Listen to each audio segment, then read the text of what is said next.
fine line, because there are responsibilities And for the that's why law. you never say $100 is going to go towards your purchase, because you're given equitable interest in the property and going at that. So, Yeah, you structure with 100% separate, it is not a lease with option to buy. It is a lease, a 100% separate document with an option to buy. Just With an option to buy. Somebody else, your sister bought the option, or anybody bought the option. It's 100% independent of the person leasing it. It's two Or can contracts. be, that document. It's 200% different documents. And when you go to closing, you don't even have to bring the lease with you, you just bring the option to buy, because that's the contract for the house. yes. Yep. So Andrew, can we go ahead and elaborate, fill in the benefits? You don't have to share why, but my understanding is you would want to do this. One reason is because if you're at the max of the market, you wouldn't want to sell like 5 years ago when, let's say, one of my houses were 50,000. Now they're worth, 150,000. So this might be a good time to sell or sell 100% cash out, or sell with owner financing, lease with option. Right? Absolutely, but there's no such thing as the top of the market. Right. Like, with inflation and going on, guys, like, we're never, like, housing is going to go up. Who thinks that inflation is going to start rolling back at any point in time? Me. Okay, we got one dummy in the back of the room. All right, the rest of you guys, okay. You think inflation are going back? No. No, but there's another argument to your point, and that is, even if inflation goes to zero, the depreciation of the dollar is still going down, and we're losing about 8% buying power a year. Yes. So if you're not making 8% plus 4% inflation, if you're not making 12% on your investments, you're going backwards. Yep. So there is some advantages there. Obviously, I was able to quit my job almost 2.5 years earlier than if I would have done it through the rental stuff, because you don't have the AC units, you don't have the problems. They are cutting their own grass. They do take care of things. When there is a problem, they go and take care of it. So you do have that ability to go further faster. All right. It just goes back to, what is your goals? What is your dreams? If you are like, hey, I want to, retire and live in somewhere tropical, great. Maybe contract for deeds works great for you. Maybe not. Just make sure whatever you do that you're doing them legally. One of the things I wrote down here is, go talk to your CPA and talk to your attorney, and then ask them when they're done, will they defend the case in court? All right? If they say no, right, will you defend me in court? No. Okay. If I bring a deal to you and we're at closing, and I'm buying a house from him, and we're doing this deal, legitimate, I go bank, get the money, and there's a problem in there, will you defend me in court? Yeah. Absolutely. Yep. Right. So that's the transaction I'm going to do here. If I'm going to do a transaction somewhere else, I'm going to go to the MLO or to somewhere else, and I'm going to ask them, will you defend me in court? Right? And if the answer is, right, we bought a house, problem, they spent $15,000 remedying the case. That's great, right? That was the insurance that was put in place for them. They defended me in court for that, at least for $15,000. Not the whole amount, but That was your policy value, though. that was my You have policy. to think about that, too. Yeah. That's another thing. Think about that when you buy a house. You're buying it for $100. You're taking out a $150,000 mortgage on it. You could ask for your owner's insurance to be the same amount as your loan insurance.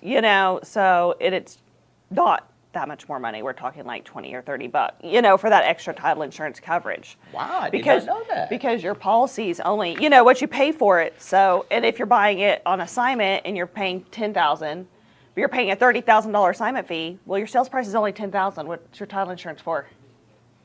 $10,000. So, I bought it for 15, so they only covered 15. Yep. If I would have done it for the whole loan amount and paid Yes. an extra $25 for that closing, Yeah. they would have covered me for the full Yeah. $57,000 that I paid for I had in the property. There you go. but, and I mean, I know, probably, but, we follow the contract, and that's pretty much what the contract says, but just say, I want the coverage to match my loan amount. I want my owner's policy to match my loan policy. If you're going to put that money in there, you don't want to be out $25,000 and only get covered for $15,000. And it's only about 20 or $30 more. Yeah, I think it's like $2 per thousand more on title insurance. So, So the verbiage is, we want our policy amount to cover our loan amount. you want, your owner's policy to match your loan policy. Could we do it to the full value of the property even, or just up to the loan amount? I have to double check. Some underwriters require an appraisal to make sure the property is worth that before doing. And then again, why Yeah. am I trying to insure it for way more? Yeah, and then not only that, title insurance though isn't like homeowners insurance. Just because you have a default, we're not going to just go write you a check and be like, here you go. Like I said, that's why I brought a policy jacket and highlighted. Your policy gives us the right to litigate it and to hire attorneys and to fix the problem. It's not, oh, there's a problem, here's a check, see you later. You know, Which is what I thought was going to happen on this case. you know, When we try to clear the title and we try to make it right. And it tells about the losses and inclusions, but like I said, it's not homeowners insurance. Like if you lose your house, where you're like, oh, here you go, here's your belongings, here's, you know, all that. I'm a little bit confused because that's what happened to us. They said, here's your check, now go find your own attorney. a different title company. Yeah, we have attorneys we outsource to. Okay, so Yeah. each title company has a different policy. I don't know that. I've only worked for Oklahoma City Abstract. Every title company has a different policy within the back end, just like we Yeah. have different policies in our we back have end. They have it. attorneys that are outside. They're in Oklahoma City, but that we outsource our title claims to. And we're thinking about, because there's been so many lately, we're having to get another outside attorney because it's becoming a lot. Okay. But they're local in Oklahoma City. Like they call you, they keep you, they do a great job. So we're not, but that's too, we're a local family-owned company. You know, if it's, some of these are national companies with national underwriters, and you have to go through their national process.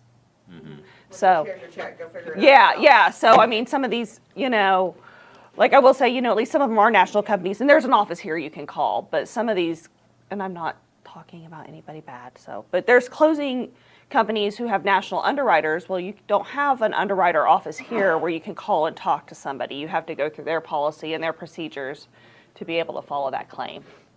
Whereas, like I said, we have, you know, we're Instead of local going through OCA. or a local company. OCA, right? Yeah, You're right. yeah. Okay. Yeah. So, guys, another question: when you talk to your title agent, what's my coverage? What's going on here? What's There's also Rockford was one. I've never done this, but Rockford always had his attorney would go. He would hire a second attorney to go look over the documents and make sure they removed stuff and made sure he had some other things put in there. I don't do that. I've never done that. I've closed 535 between probably about 550 transactions that I've been to the title company to close over my career. And we're talking about 3 transactions that I've done. So out of 500 and something, I've done 3 transactions, and one of which I've been sued on. We've had 3 litigations that were in close proximity, whatever, that we had to go to court over. But on this end here, we've only had one of those 3 came through here. So the other ones were on flipping houses, selling houses, and stuff like that. So yeah. What else you guys got? Anything? We got some more time. Got another 15 minutes. Got a title agent here that's closed 100,000 plus properties. I don't know. She's closed a lot. I don't know. She does a lot. And Yeah. this last ordeal that we just went through was a whole bunch of weirdness, and she figures all that stuff out and does the documents and all that Roshan. stuff. Yes, sir. Andrew, on your 68 rent zones, did you capitalize on taxes on the sale? No, I did not. No, and that was one of the problems I didn't realize until I had already done quite a few of them. That when I went to go talk to my CPA, she was like, "Oh yeah, you need to pay $1.2 million this year," and I was like, "Oh what?" And I had a $1.2 million tax liability or something like that, so that's why we turned around and changed it. But we did the rent to own deal, so we did it with a rent. We didn't do it. It was different back then. The Dodd-Frank wasn't in effect the same. So how are people doing rent to owns nowadays without that tax aid? They're just not- I don't think they're doing the taxes. I don't. I don't think they're they're not doing it taxes correctly? correct. Yeah, I don't think they're doing taxes correctly, and they're not doing it. I just don't. I mean, the documents that I've seen and the documents that I've seen them put into place. Because I looked at doing a bunch of rent-to-owns. I was debating it back when the market was shifting and things weren't flipping, and they were like, "We can get you $40,000 for a down payment for a house," and I'm like, "Sweet, I could use 40 grand." None of that stuff worked out. It was a lot of talk. A couple companies, they were like, so I gave them 3 properties. I was like, here's 3 properties. Go get me 120 grand. And they ended up getting me $5 grand down on one property. So I end up just renting them and doing all that. So a lot of times, a lot of what you're hearing, a lot of what you're seeing is they're showing you their highlight reel of that one property in Nichols Hills that they got that $40,000 check on, and they're showing you pictures of the $120,000 houses that they're selling. And I've started noticing, like, you gotta just watch your marketing. Like, watch YouTube for a little bit, and you can figure out how to manipulate people and how to manipulate your market so it looks like you're making a lot more money than you're really making. So, yeah, I didn't see those big down payments and those big checks and those things over there. I don't know what you guys are getting. What are you guys getting for your down payments on your houses when you do your sub-2 stuff? I don't do any of that. You don't do it? What about you guys? Down payments for sub-twos. Like, when you're doing your owner finance stuff, how much are you getting as down payments? Oh, it varies. We Varies. start off at like a 12% and then kind of give options at a 10 or a 15. Okay. And the payment goes lower the higher the down payment. Of course, yeah. So, that's sort of the same thing. But no, I did not do them right back in the day. Of course, I did it right when I was doing it back then, the way they were doing it. But I didn't do the capitalization of the sales. If I would have known that, there's no way I could have done it. Because, I mean, I sold $500,000 worth of real estate every year, and I would have to capitalize $500,000 worth of profits every year. And I definitely wasn't making $500,000. I mean, shoot, most of the time I pulled up in the closing, and I was like hoping the gas had enough gas to get to closing, and I wasn't sure I was getting home. As long as there was a check at closing, we might get home. But if there isn't a check at closing, I might need to call in a ride. But that's how we were. I mean, we were handling on fumes back then, doing Kruger loans and doing everything else. But no, I just, like I said, there's a lot of stuff in there. Watch your title agents when you're buying them from people, especially wholesalers. Like, they get in, they get excited, they sign a contract, they're selling it to you. They're not going through and asking all the 50,000 questions that's going on. They saw a deal, all they see is a check for $20,000, and they're moving forward. And they're not even here half the time. I mean, they're somewhere, Yeah. but not here. not here. They're not in the closings. They're They're not in Oklahoma. They're not in Oklahoma. Yeah. They've never seen the property, Yeah. And so, guys, too, you guys who are wholesaling and things, be careful, because those people are getting, and I don't know how, and when I was thinking about this actually on the drive over here, I was like, why did I not include the wholesaler in that lawsuit? Well, and they should have been. Like, when the ones we've had, we include the wholesalers. And some of people have doubled them, like they bought it and then doubled it to the buyer, and then the contract for deed was on we drag everybody into it, though, as a title agent. I mean, we include, because that one with Elliot, I mean, I know, he was just a wholesaler. He was one of two wholesalers. He was the wholesaler to the end buyer, not the wholesaler to the so, I mean, but we drag everybody into the lawsuit. Mm-hmm. So what liability would the wholesaler have? You just get named, and you just have to not testify, give depositions, and I mean, there's not necessarily, again, not an attorney, not, speaking on behalf of anybody. You don't really have any financial liability unless you didn't disclose something, unless you are hiding information. You'll just be subpoenaed for like your paperwork, a deposition, and any information that you had and communication that you had. Unless you don't have that paperwork of that Yeah. stuff, and then they can turn around and pin you in that. I could sue you right now. I mean, you're had it as offensive. I could file a lawsuit against you right Yeah. now. $10,000. I could it cost me $900, $800 or $900. What's your first and last name? No. That's all I need to file a lawsuit against you. But you have to go get an attorney. Again, you have to take your time. You have to, build your paper trail, and you have to defend yourself. Mm-hmm. So, as soon as I walk into court, for they're gonna be any like, misdoing. "For a hat? Come on, dude, really?" And it's saying a peace sign. Come on, that's not. It's sub-2. Something, yeah, whatever I know it what is. it is. But I could sue you for that, right? There's no reason that I have to sue you. I was going to say, everything's legal until you go to court, right? Everything is legal and permissible unless somebody is upset and goes to court and calls it in, right? All these rent-to-owns subject to whatever the case is. If you missed a dot or crossed a T, and the judge looks at it and says, "Hey, perfect example, a reasonable late payment for a tenant." What's reasonable? Anybody? $50? 75. 75? What's reasonable? 5%. Okay.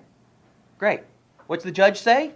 Whatever he wants, because it says reasonable. Mm-hmm. Right? And the judge says $50 isn't good enough, for Like one of our tenants is $600, $650 a month. It's all bills paid.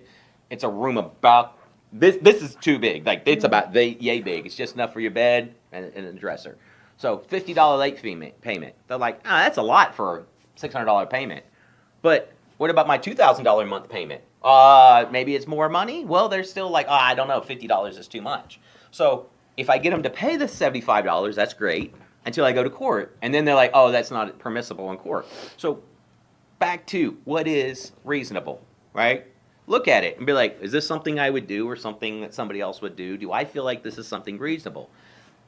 Because it's literally like it says reasonable. Like your contract for deed, it says no predatory lending. You can't be unreasonable. What is unreasonable, right? I mean, I look at somebody, I'm like, you have a 400 credit score, you owe Rent-A-Center and everybody else. To me, I want half down, and I want 24% interest, and I want you to go ahead and sign this D in lieu of foreclosure because I know good and well that you're probably not going to finish this deal. That would be a predatory loan. Right? I mean, there's no judge that I walk up there and be like, yeah, dude, you really took care of that guy. No. I'm like, no, but according to his risk and the reward for me, I would need half down, and I would need these things because I know that you're getting ready to start a meth lab in my place, and I know when you get done, I'm going to have to bulldoze it and probably get the lot back or something, right? So I need to have a lot more in this deal. So, but that would be considered a predatory loan if I wrote that loan to that guy.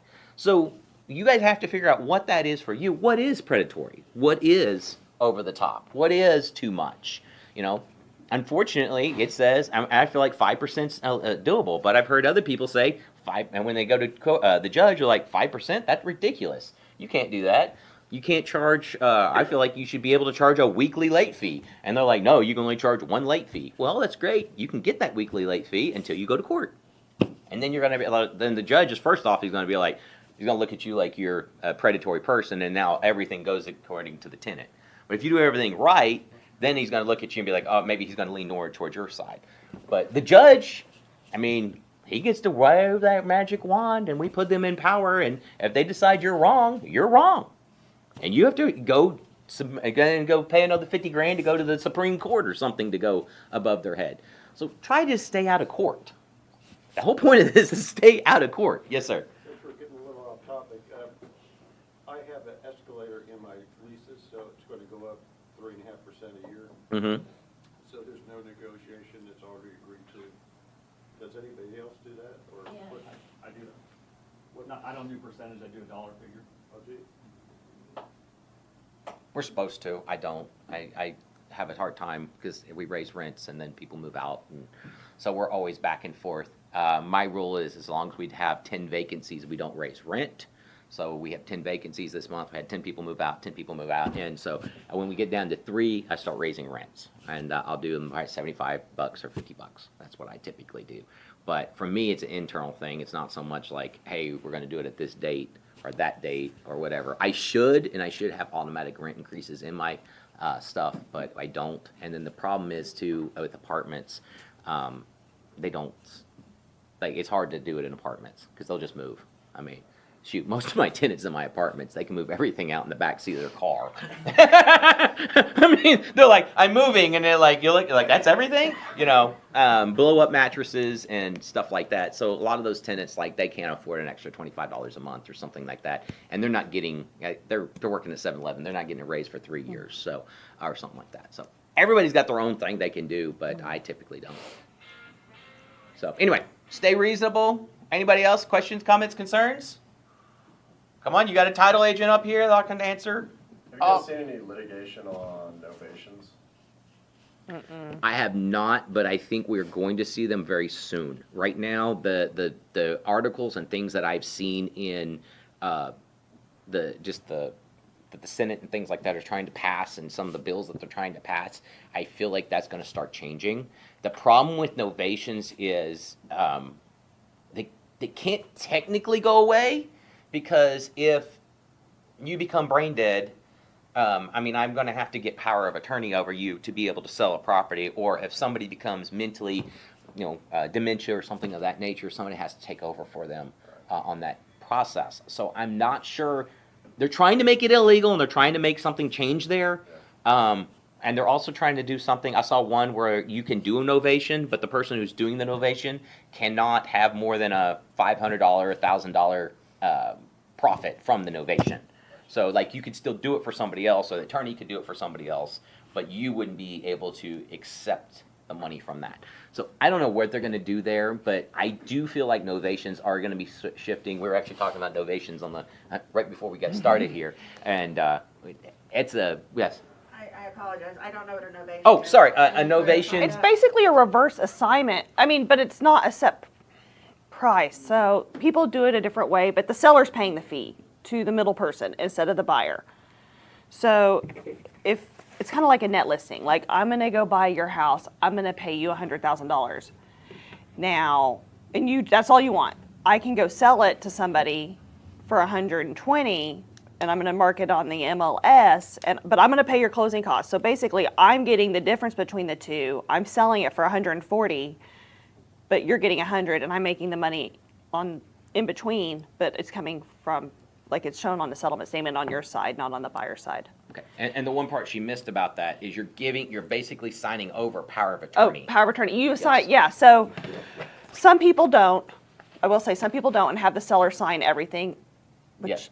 But a lot of people are doing a authorization to list and to sell the property and to sign any purchase contracts and put the property on the MLS. So you're basically giving me power of attorney to enter into board of realtor purchase contracts, even though you just signed a wholesaler contract with me, or a non-board of realtor contract. You're giving me authorization to list it on the MLS. You're giving me authorization to allow people and contractors to come into your home when I schedule them.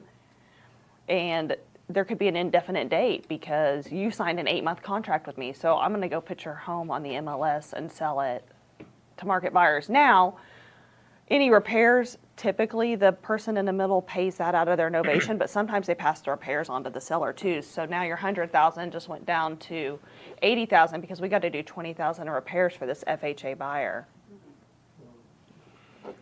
So, Did I explain that good or correctly? for the most part. I mean, that's The ones I saw and the ones that I was doing wholesaling a few years back. Once we started getting to the novations and stuff, I was like, I'm out, y'all.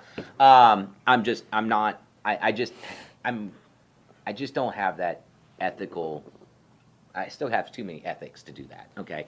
I have a problem with it. So, but the ones that I saw, basically, you signed over a power of attorney to that person for this one instance, and this one power of attorney I saw, the lady had no idea what she was signing. And, I mean, basically, he could have pulled the plug on her in the hospital with this power of attorney. Oh, really? I mean, it like gave him, like, she literally gave her entire ability to do anything to this guy. And he did, and fortunately for him, he didn't know what he was doing. He was just like, I need a power of attorney, da-da-da-da-da. And he was a new guy. But he had her sign this contract, and she was like, I'm so glad I get out of this house, and I get all that. But he literally, I mean, he could have put her in an old folks home or done anything he wanted with her legally and she would have to go hire an attorney to go fight this case because of this. Now, fortunately for him, he sold the house and done it. But when I saw, he's like, yeah, this is what I have him sign. I started reading over the document. I was like, holy crap. He could have pulled out credit cards. He could have pulled interest. He literally gave power of attorney, full power of attorney to this lady for her entire life. And on novations, I won't let the middle power of attorney person sign any closing documents. I make the seller come. I make sure they know they're selling their house. Because again, we're on the hook for it. So, Other title companies don't. They have to come to closing. They have to sign. They have to know that they're selling, anyway, their home. So, I mean, and there's some good ones. There's some, and everything. There's good, there's bad, so. There are, and some people need help. I mean, I'm not saying that's against it. I had a lady one time, she did a subject to, I forget what the whole situation was, but she couldn't get these people out. And so she's like, sell me, I want to say $100,000. And so we signed a contract for $100,000. She signed us a quit claim deed and gave us a quit claim deed on the property and was like, here, good luck. Try and get them out, do whatever you can do with it. So we took that quit claim deed, went over to the people, we got the paperwork done, we ended up getting them evicted and got them out of the property. She was terrified that they were going to actually come in and do physical harm to her. And so she was like, I already sold the property, it's not my problem anymore, it's your problem now. We went through the whole process, but technically we did not have to pay that lady any money. We could have screwed her out of her $100,000 No ifs, ands, or buts. She signed it quick. In fact, when we tried to get her to go to the closing table, she was like, why? I've already signed the document. Yeah. Just give me my money. We're like, well, now, like, that was the document we used to get the people out and go do all the stuff. Now we have to really- we got to go do a loan document and sign an act. Because, I mean, we did our entitle work, so it was wrong. I mean, Well, it happens. So. you know, it was just a quick claim deed, and I had a lady work before me, and she was like, hey, I bought this house. I'm moving in. Get out. And they were like, Anyway, so we ended up going through that whole process and getting them evicted. Once again, we could have been very dishonest in that situation, and we could have done that. And then she could have turned around, sued us, and said, hey, these people came in and did a predatory thing to us. She was older, so she could have got some help there for, helping out, whatever. But we got her paid, and everything happened fine. So, just look at those things. Look at the novations and stuff. I mean, some of those guys are doing it. Some of the guys that are doing it, I feel like they're just so desperate. Like, they are so desperate because the laws and regulations have changed. They've got $20,000 going out a month in marketing or whatever the case is. They have a lot of debt, a lot of problems, and they're just scrapping, trying to find a way to make some cash. And there's not a lot of people doing them. There No. was a big period, but there's not a lot of people I doing just them. don't see the reason, if you have access to funds, I don't see the reason to do novation, unless it's just convenience. I think some people don't want to sell their house on market, but then they don't realize the novations they're doing are with a realtor who's going to put their house on the market, and That's all right. so If you're an investor, Yeah. you have the funds, just buy the house. Yeah. Like, yeah. Partner with somebody. Guys, if you don't have the money, partner with somebody. There's people back there. There's money. There's money all around here, guys. Go get a good deal. Most of the time I'm finding when people are doing the novations and doing all that stuff, they're trying to make a deal where there is no deal. All right, this isn't a deal. You need to go call a realtor, go sell it on the MLS, and do a proper deal. And they don't want to do that. They want to go make their money and their fee in the middle. And so they make things complicated so they can make sure that they get their fees and make sure they get their Well, money. And the fee could be more than their 3% commission, so that's why they want to do it or sell the product that way as opposed to their 3% commission, because who doesn't want to make more than 3%? I mean, but Me, I love making more than what 3%. goes around comes around too. Yep. So, guys, just keep that in mind as you're doing this stuff. Anything else? Any other questions? Anything at all? All right, guys, thank you so much for coming. If you guys have any questions, comments, concerns, please let me know. We have the room till 12. If you guys want to mix and mingle, be my guest. Look out, we're going to be doing the wholesalers or the cash flow game here in a couple weeks. If you guys need a title agent, please get Cards in contact. She does a lot of deals for me. I think we're getting ready to close another couple $1 million in refis and stuff. So, Yep. have a good week. Yeah.